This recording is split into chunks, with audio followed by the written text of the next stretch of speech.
Magandang buhay sa ating lahat ngayong araw na ito. At aking bibigyan ng paliwanag yung tinatawag na dalawang Adan sa kasulatan. Ang ating pagkakaintindi ay itinuro sa atin sa mahabang panahon na iisa lamang ang Adan na partikular na niyari o ginawa ni Yahweh Elohim mula sa alabok na kung saan ay kanyang hiningahan sa ilong at ito ay nagkaroon ng buhay na kaluluwa. Subalit sa kasulatan o tinatawag nating Biblia ay merong dalawang Adan na tinutukoy. At ito ay totoo kung anuman ang Bibliang salin na inyong ginagamit.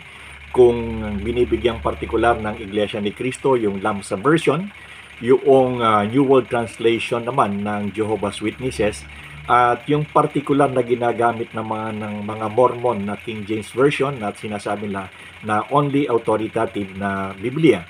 Dito sa lahat ng version na ito, maging doon sa version na 66 o 72 na ginagamit ng Catholic, 66 sa Protestants, ang mga talatang ito ay nakasulat o ang pangyayaring ito ay nakasulat. So ibig sabihin sa kamunduhan ng Kristyanismo, ito ay totoo anuman ang iyong sekta na kinaaniban. Maging Mormon ka man, Jehovah's Witnesses, Iglesia ni Cristo, Baptist, Seventh-day Adventist, ito ay kasama doon sa inyong aklat at ito ay nakasulat doon.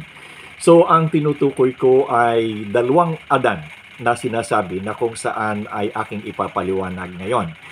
Una ay yung unang Adan. Doon sa Genesis, doon sa Kabanata 2, ginamit ang salitang Ha-Adam na nangangahulugan ay partikular na tao na kung saan ay si Adan. Ang sabi dito ay doon sa Kabanata 2 sa talatang 7, ang sinabi ay at nilalang ni Yahweh Elohim. Tandaan nyo, ang ginawa dito, Yahweh Elohim.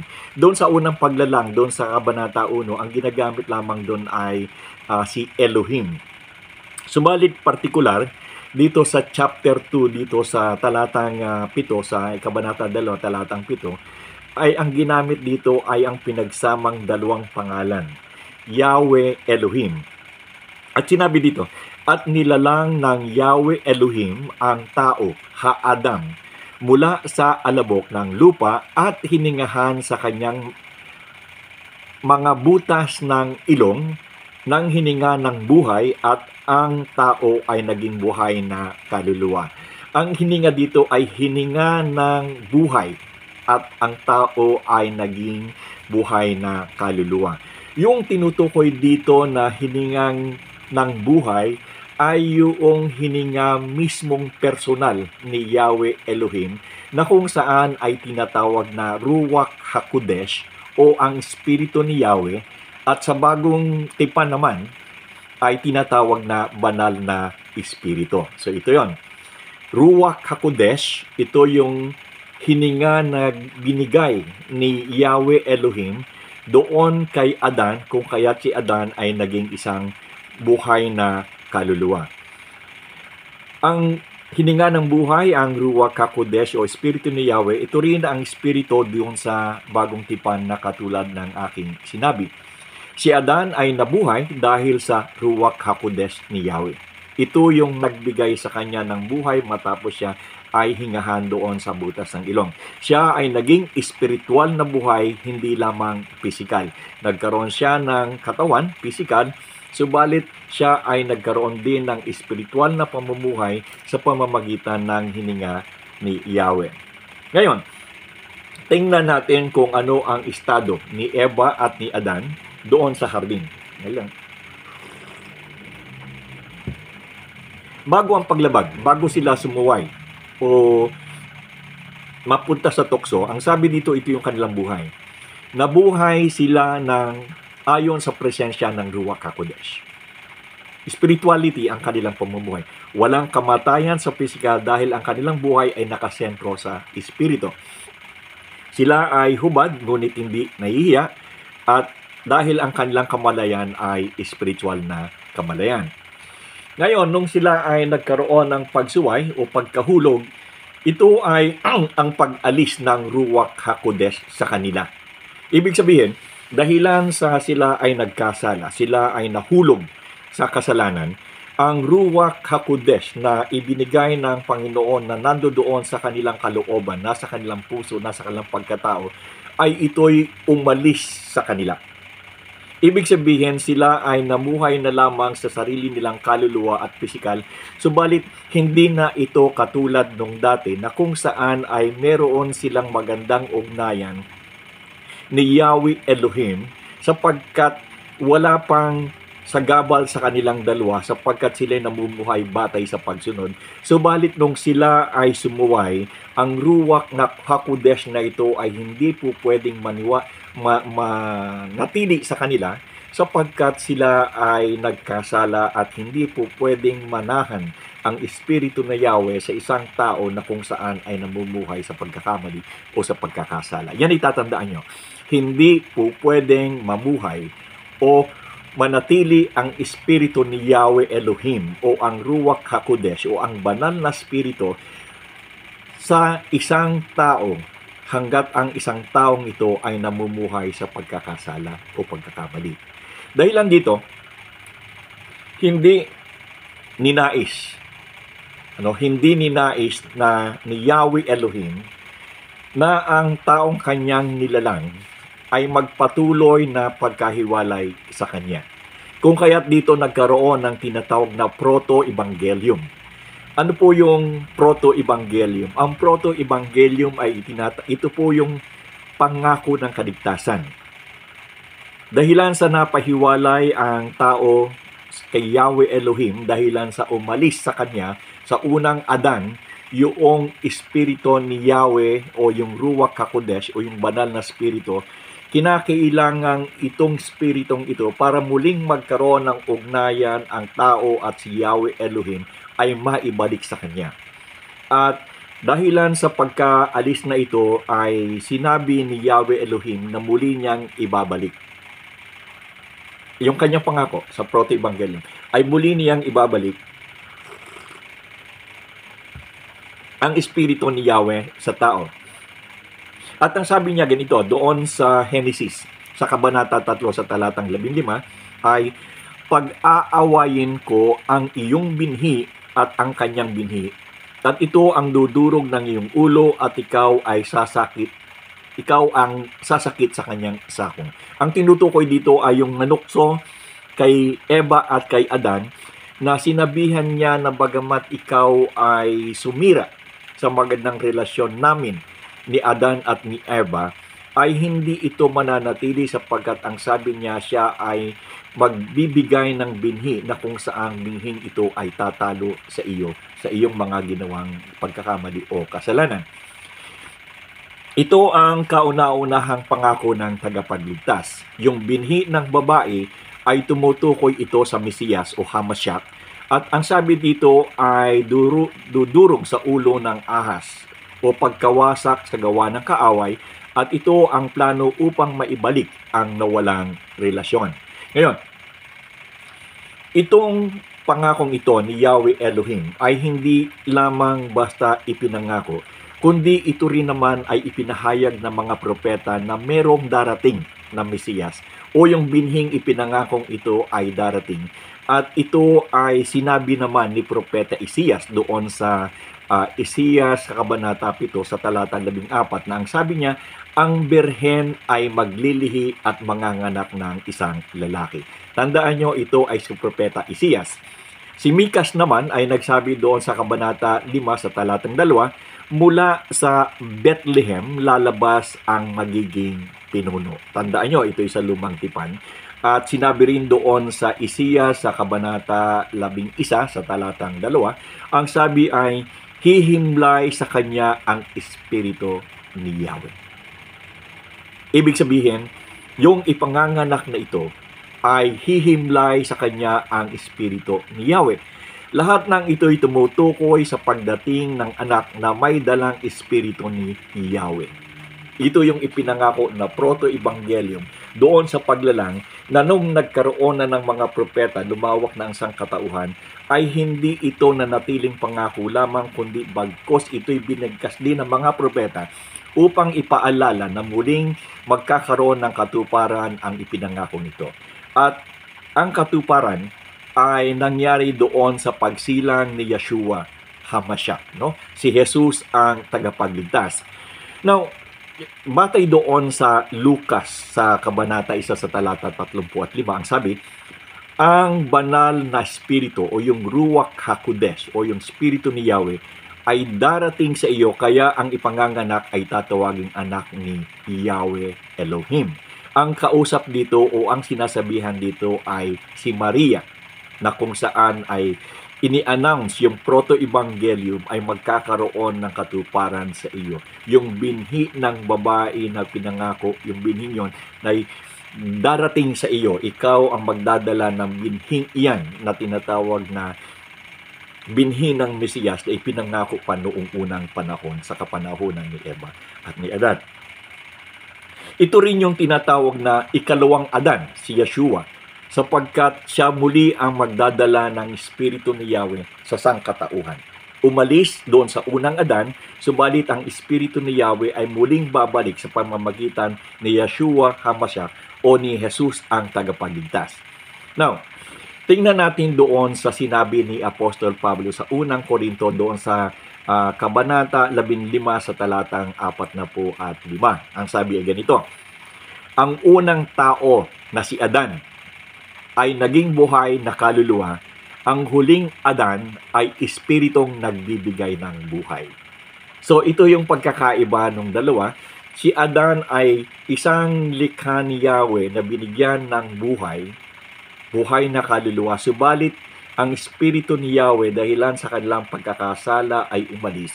Subalit ibinabalik ito sa pamamagitan ni Yeshua HaMashiach o ni Jesus na tagapagligtas, na kung saan siya naman ang magbibigay sa tao ng espiritong nawalang ito. Sa pamamagitan niya ay muli niyang ibabalik ang Ruach HaKodesh sa tao. Kung kaya't ang sabi ni Apostol Pablo, siya yung huling Adan na magbibigay ng buhay sa mga tao na kung saan ay hindi pwedeng tanggapin ni Yahweh Elohim sapagkat sila ay merong kasalanan at ang kasalanan niyan ay hindi niya po pwedeng tanggapin. Kung kaya't ito'y pwede lamang mangyari kung ang Ruach HaKodesh na yan na umalis kay Eva at kay Adan ay muling maibabalik sa tao, at kapag ito'y nasa tao na, hindi yung physical na anyo ng tao ang titingnan ni Yahweh Elohim, kundi ang kanyang titingnan sa iyo ay yung espiritu na kung saan ay nasa sa iyo. Yun ang magiging dahilan kung bakit siya ay pwede kang tanggapin. Hindi ikaw bilang tao sapagkat ikay makasalanan. Subalit ikaw ay tatanggapin sapagkat nandoon sa iyo, muling nanumbalik yung Ruach HaKodesh na ibinigay niya kay Eva at kay Adan. Yun yung sequence, yun yung proto-evangelium na muling pagbabalik ng Espiritu ni Yahweh, ang Ruach HaKodesh sa tao. Subalit, ang panukalang ito, hindi lamang ito panukala, kundi ito'y nagkaroon din naman ng katuparan. Kung babasahin natin doon sa sulat ni Apostol Juan, doon sa kabanata 3 sa talatang 16, ang sabi ganito, sapagkat gayon na lamang ang pag-ibig ni Yahweh sa sanlibutan, na ibinigay niya ang kanyang bugtong na anak upang ang sino mang sa kanya ay sumampalataya ay hindi mapahamak kundi magkaroon ng buhay na walang hanggan. Ang sabi dito, dahil doon sa pag-ibig ni Yahweh sa atin, ay ito yung pinakasentro ng pagbabalik ng relasyon. Yung pag-ibig ni Yahweh sa tao, doon sa unang tao, sa unang Adan, ay pinanatili niya yung kanyang pag-ibig, pinanatili niya yung kanyang pagmamahal. Kung kaya't ang sabi niya ay muli kong ibabalik ang aking relasyon sa tao. At ito'y pinatunayan doon sa sulat ni Apostol Juan na sinabi niya na mahal tayo ng Panginoon. Ngayon, yung pagbabalik ng Ruach HaKodesh na yan ay sinabi ni Yeshua HaMashiach, ni Jesus na tagapagligtas, noong siya ay mag-resurrect, noong siya ay mabuhay na maguli.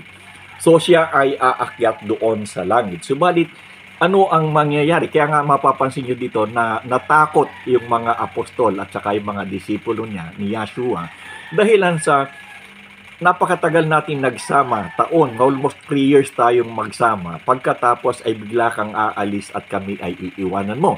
So, nandito yung mga Romano, nandito yung mga Parseo, nandito yung mga Saduceo, nakaaway mo, na ngayon kapag ikaw umalis, may iiwan kami rito, kami ang mapapahamak, kami ang magkakaroon ng suliran. Subalit, ang sabi ni Yeshua ay ganito, totoo na ako ay aalis at ako ay muling babalik doon sa Ama. Subalit, ang sabi niya, hindi ako aalis nang walang kapalit.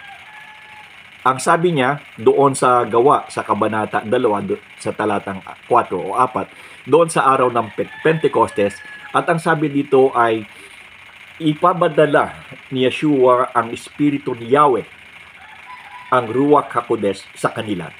At sila ay pupuspusin. At mananatili sa kanila ang Ruach HaKodesh.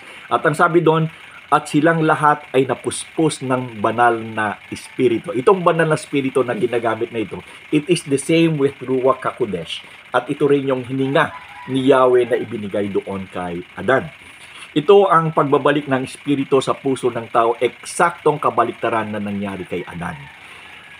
Ang nawalang buhay espiritual ni Adan ay ibinalik sa pamamagitan ng Mesiyas at isinalin sa pamamagitan ng banal na Espiritu. Ito yung nangyari. Yung nawalang buhay espiritual doon sa Eden ay ibinalik sa pamamagitan ng Mesiyas na si Yeshua HaMashiach, na kung saan naman ay isinasalin sa tao sa pamamagitan ng kanyang banal na Espiritu. Now, kapag ang isang tao ay muling sinapian ng Espiritu ni Yahweh. Tatandaan nyo kasi dalawa lang naman yung Espiritu niyan eh. Espiritu ng kaliwanagan, which is Ruach HaKodesh, at saka yung Espiritu ng kadiliman, na alam nyo na kung anong klase ng Espiritu ito, yung kaaway ng Panginoon. Na kung saan kung wala kang Ruach HaKodesh sa iyong puso, eh syempre yung Espiritu ng kadiliman ang nasa sa iyo. Kung kaya't ang sabi nga dito, dapat ibalik, alisin yan, at ibalik yung Ruach HaKodesh na yun. Nang sa gayon, ang relasyon mo, ikaw, at saka ang Panginoon ay manatili. Kinakailangan na ang Ruach HaKodesh na yan at ang iyong spirito ay magsapi ang dalawa. At kapag nagsapi ang dalawang yan, ikaw ngayon ay magiging pag-aari na ng Panginoon, sapagkat kayo at kayong espiritu at ang kanyang espiritu, yung Ruach HaKodesh na nawala, ay muling ibinalik sa iyo. At dahilan dito, kapag ikaw ay pinananahanan ng Espiritu ni Yahweh, ang pangako niya, kung saan ako naroroon, ay doon ka rin paroroon. Imposible naman na ikaw ay pinananahanan ng Espiritu ni Yahweh, tapos pupunta ka sa impyerno. Ano, kasama mo ba yung Espiritu ni Yahweh doon? Hindi po pwede. Sapagkat ang sabi niyan ay hindi kaiiwanan ni pababayaan, at ang sinabi niya, kung saan ako naroon, doon ka rin paroroon. So ibig sabihin, ito ay patunay lamang na sinabi ni Yahweh na kapag ako ay iyong kasama, doon ka sa tirahan ng aking Ama, doon sa langit. At ito yung sinasabi ng banal na kasulatan. Ito yung kanyang sinasabi. Hindi ko ito sinasabi. Ito ay akin lamang kinukuha, hinahango, maging anuman ang bersyon ng inyong Biblia. Ito'y nakasulat doon. At ang aking trabaho ay sabihin lamang ito sa inyo. Ang desisyon, kung paniniwalaan mo o hindi, ay wala sa akin. Yan ay nasa sa inyo. Sapagkat ang sabi doon ay, sapagkat gayon na lamang kung ang sino man, ito po ay conditional, tatandaan nyo, kung ang sino mang manampalataya. Ibig sabihin, ang pagtugon sa panawagan ni Yahweh Elohim, na ibalik sa iyo ang kanyang espiritu, ang espiritu na Ruach HaKodesh ay depende sa iyong tugon. Ang ginagawa ko'y sinasabi ko lamang, pero ang pagtugon ay gawain ng sinumang tao na nagnanais na magkaroon ng karelasyon muli kay Yahweh Elohim. Ito ay iyong tugon. Ang tugon mo ay oo o hindi.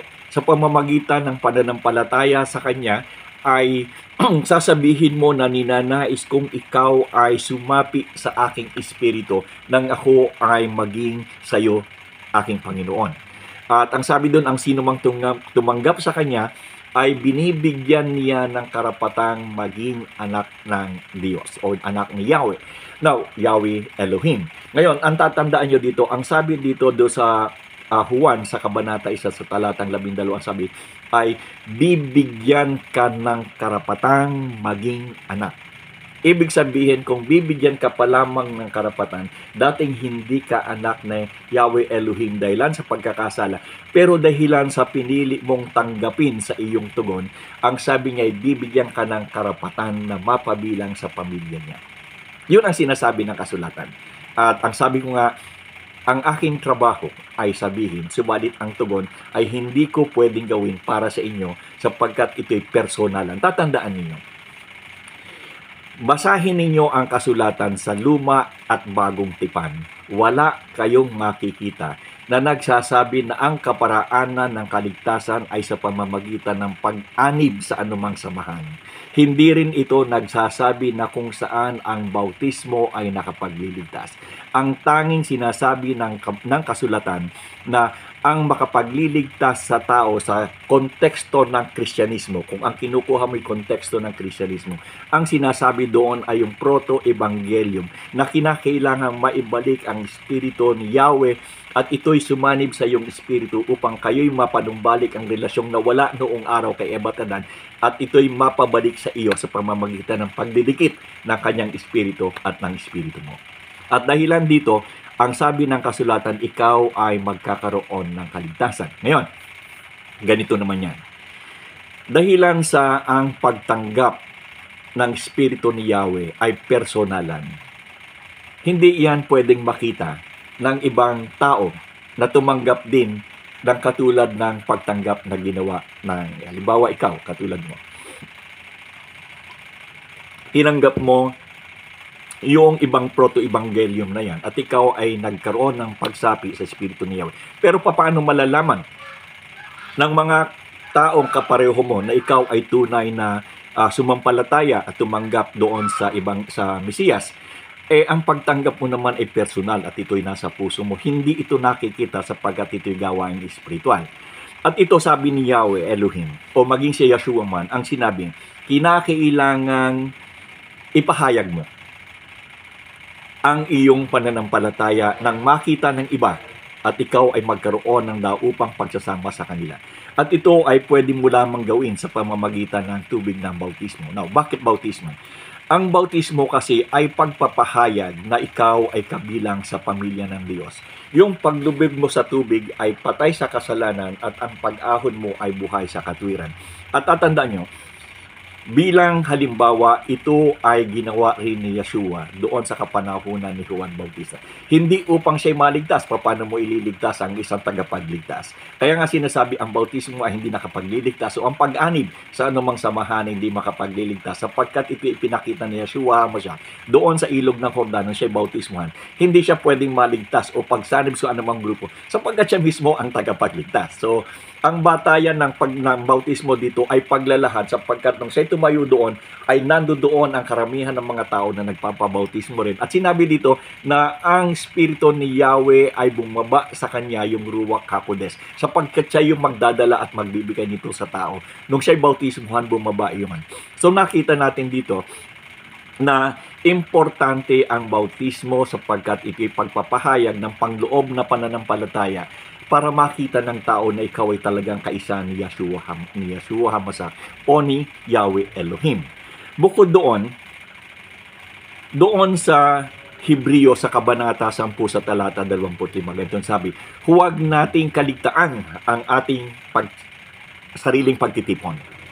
Gaya ng ginawa ng iba, kundi hikayatin natin ang isa't isa, lalo na't nakikita ninyong malapit na ang araw. Darating ang Panginoon, ang sabi niya, magtipon-tipon kayo. At sumama kayo doon sa lahat ng grupo na kung saan ay katulad ninyo na mayroong pagsasapi ng Espiritu ni Yahweh Elohim. Ipinapakita ang pagkikipag-isa sa pamilya ni Yahweh. Kapag ikaw ay nagpabautismo, ipinakikita mo na ikaw ay kaisa na sa pamilya ni Yahweh. Ito ay pinatitibay ang iyong pananampalataya. Tanda ng tunay na kabilang ka doon sa spiritual na lipi, doon sa kaharian ng mga spiritual na tao. Dito ramdam ang presensya ng Ruach HaKodesh, sapagkat ipinahayag mo na ikaw ay kabilang sa Panginoon kay Yahweh Elohim sa kanyang pamilya. Nandoon yung Ruach HaKodesh, yung Espiritu ni Yahweh sa iyo, at ito ay pinararamdam mo sa iba. At ito ay kanyang disenyo. Ano? Ito ay disenyo ni Yahweh na dapat natin kasukatuparan kung ikaw ay patunay, ito ay pagpapatunay na kabilang ka sa pamilya ni Yahweh Elohim. Ang taong hindi sumasama sa sariling uri ay humihiwalay sa kayusan ng Panginoon. Kinakailangan sumama ka. Now, bukod dito ay meron ding tinatawag na banal na hapunan. Yung banal na hapunan ay isang pamamaraan na sinabi ni Yeshua na dapat niyong gagawin. Bakit dapat gawin ang banal na hapunan? Ito ay dahilan sapagkat ang sabi niya, ako ay namatay para sa inyo. Ayaw kong malimutan ninyo ang aking ginawa. At ito'y gawin ninyo hanggang sa pagdating ko sa aking pagbabalik o hanggang sa inyong kamatayan. So, merong dalawang kahilingan o utos, hindi ito kahilingan o ito'y ordinansa o utos na ipinagagawa ni Yahweh Elohim o ni Yeshua. Nung ikaw ay makipagsanib sa kanyang espiritu, kinakailangan kang mabautismuhan at kinakailangan magpatuloy ka sa tinatawag na pag-alala sa kanya sa pamamagitan ng banal na hapunan. At ito ay kalimitang ginagawa ng mga Kristiyano, yung tunay na mga Kristiyano na may daupang espiritu, na minsan sa isang buwan, at alam ko iba-iba yan, pero meron basta sa isang buwan ay kanilang ginaganap. So kung iripaso natin ang ating pinag-uusapan ngayon, ay nagkasala ang ating unang magulang at yung Ruach HaKodesh na kung saan ay pumasok sa kanila na nagbigay ng buhay, na naging buhay na kaluluwa ay umalis sa kanila, subalit pinangako na Yahweh Elohim na ito'y may babalik sa pamamagitan ni Yeshua HaMashiach na kung saan ay papasok sa atin sa pamamagitan ng banal na Espiritu. At ito ang magbibigay ng buhay sa atin. At bilang patunay na tayo ay tumanggap talaga sa Kanya at meron tayong buhay na walang hanggan, kaya na Kanyang ipinangako, kinakailangang ipahayag natin ito sa pamamagitan ng bautismo at sa pagsunod sa banal na hapunan. So ito yung aking nais iparating sa inyo at ang sabi nga, kayo ang tutugon. Wala akong karapatan, wala akong kakayahan na kung saan ay tanggapin ang Ruach HaKodesh para sa inyo. Ito'y personalan. So, magandang buhay sa ating lahat.